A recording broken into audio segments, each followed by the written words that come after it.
The president is in the news. Everyone has been talking about him.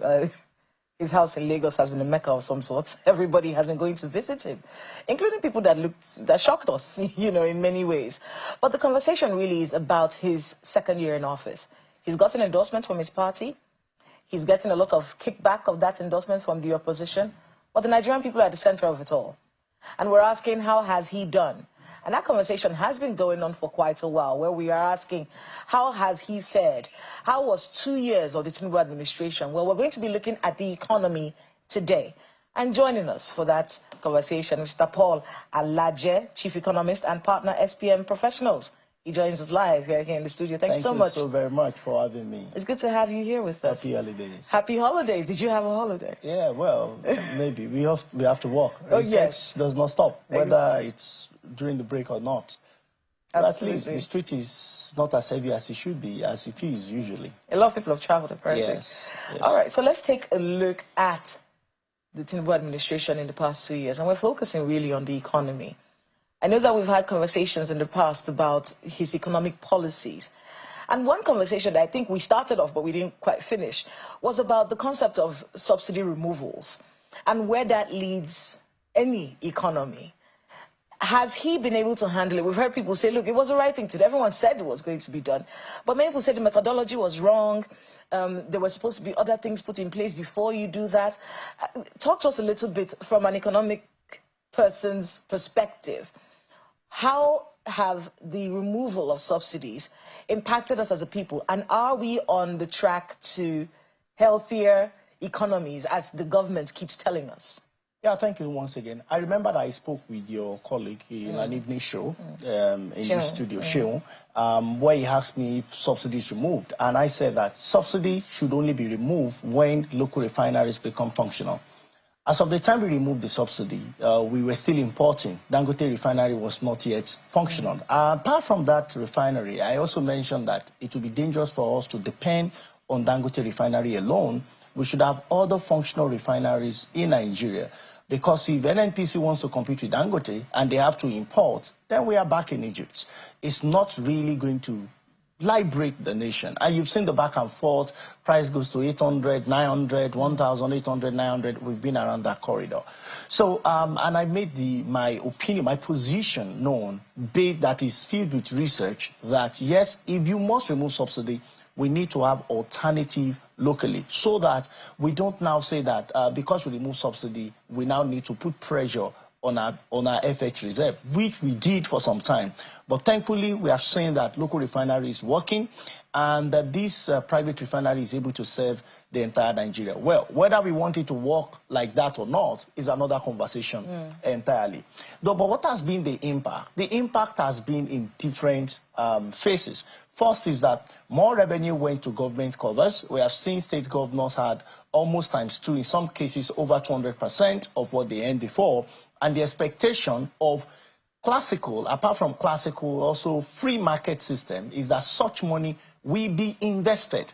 Unfortunately, it's not all the states that have invested the magnitude at which is expected, at least from what research is indicating. Ordinarily, if as the money came to the vote, it goes directly into investment, and this investment is not going to be recurring, it goes into capital expenditure, and we can see it in rail, we can see it in road, we can see it in schools, we can see it in hospital. Then the impact will be sporadic, and people will enjoy that, oh, subsidy is removed, but I don't have to pay school fees, I don't have to take my children to private school. Public school are now better off in state. And this is responsibility of state and local government. And we can also say that hospitals, primary health care is better. We have seen what governors are doing and all of those. So we have not seen much of those things. In some states, yes. We have seen states where building rails, blue line, red line, purple line, all manner is coming, with investors being attracted, for example, to Lagos State. But we have not seen so much. I can also say that, yes, some states have reduced what they were owing because they use part of the money earned to service their facilities. But apart from some of these states that have serviced their facility, we see a few states, very few states though, that has also increased their debt in spite of this humongous revenue that they now earn. So that is what has happened for government components. Go to household, because economy is divided into three.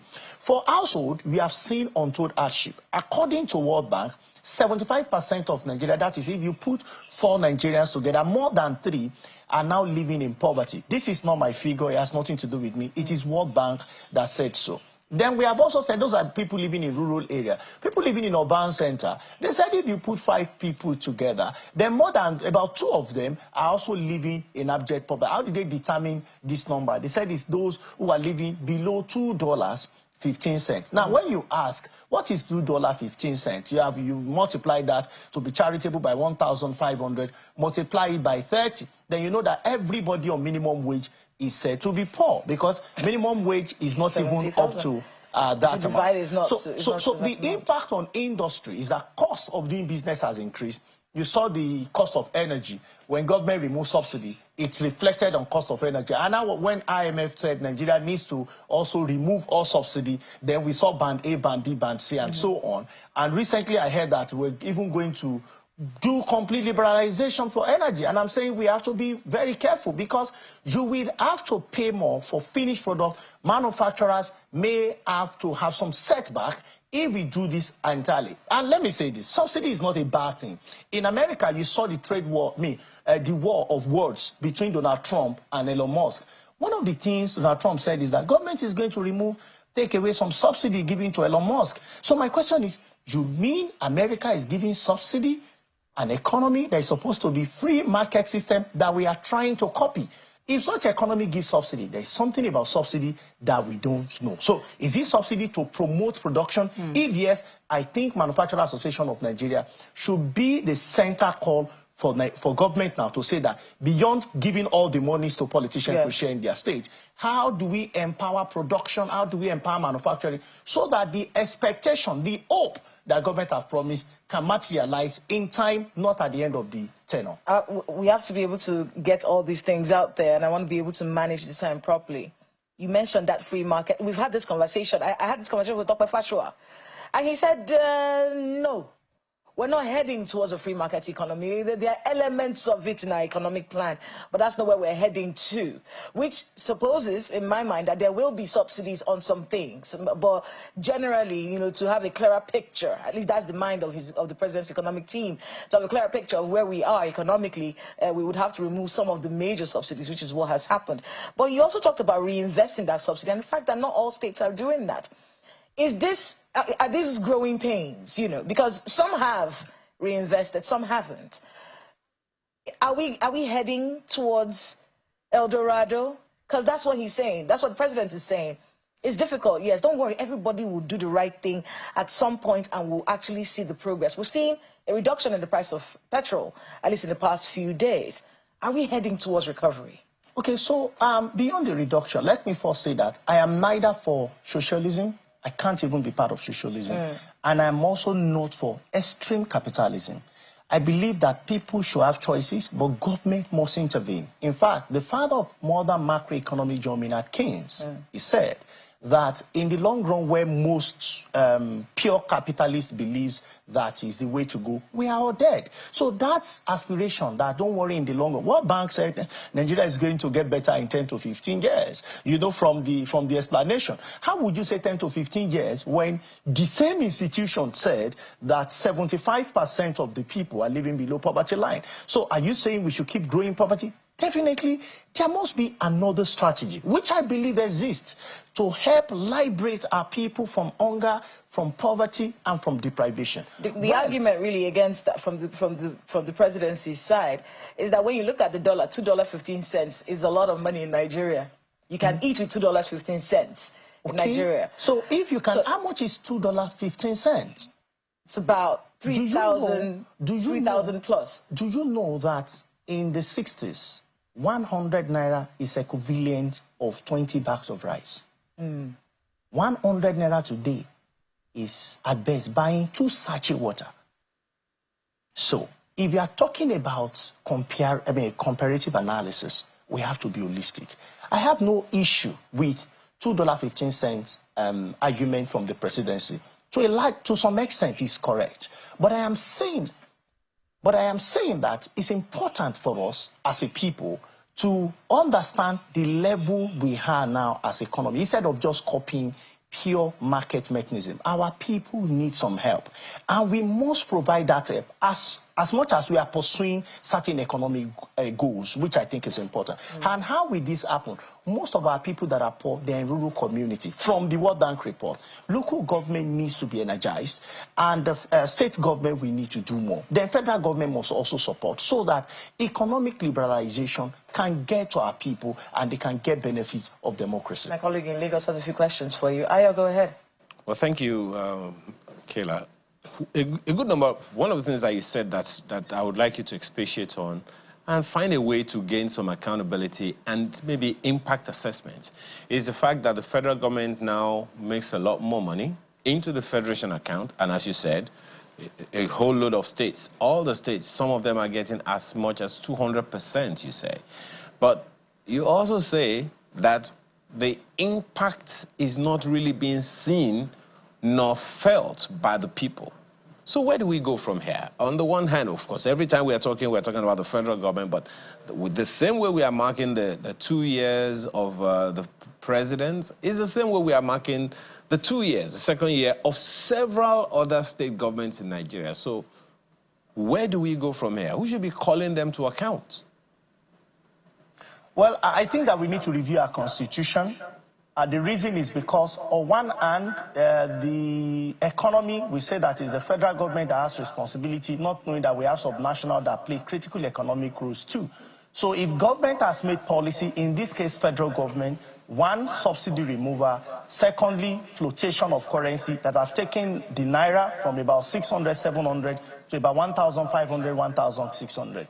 But you see, in all of this, federal government cannot take all the money. In fact, in the new proposed tax bill, federal government has reduced the component from about 15 to 10%, have allocated more to local government. State government is still very much robust. So in building this economy, we must understand that there are 36 plus 1 subnational, in this case, the one maybe FCT, that must become more responsible. Look at FCT, we have seen new road construction, we have seen opening new leader. That does not mean FCT is the best place to be in, but it is not where it used to be. We have also seen Lagos State, where we have seen rail line constructed and so on and so forth. I am saying that the president must have a way to ask the governors and the local government chairman to invest in their respective states and local governments. If we think that the Constitution does not allow and talks about independence of these states, then the people will suffer.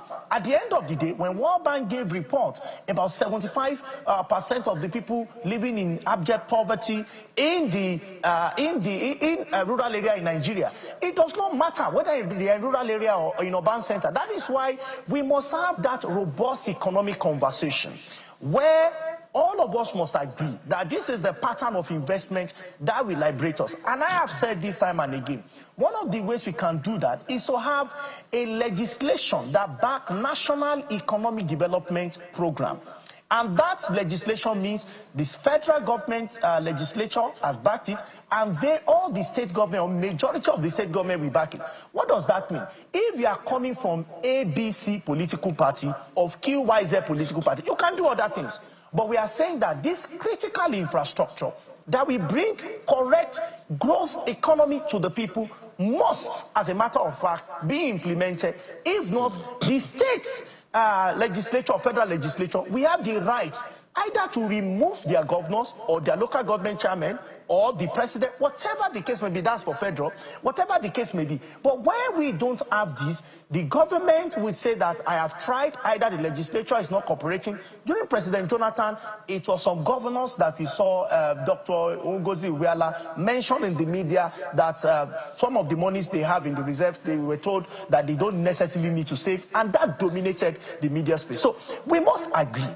Well, Mr. Political party, and across state and federal government, that this is what we want. Let me ask you. I'm supposed to be asked questions. Because I would like to ask you, actually raise a number of issues. My apologies, Mr. Laje, just a second. I'm sorry, sir. Just a second. We have quite a number of things to discuss, and we have very limited time.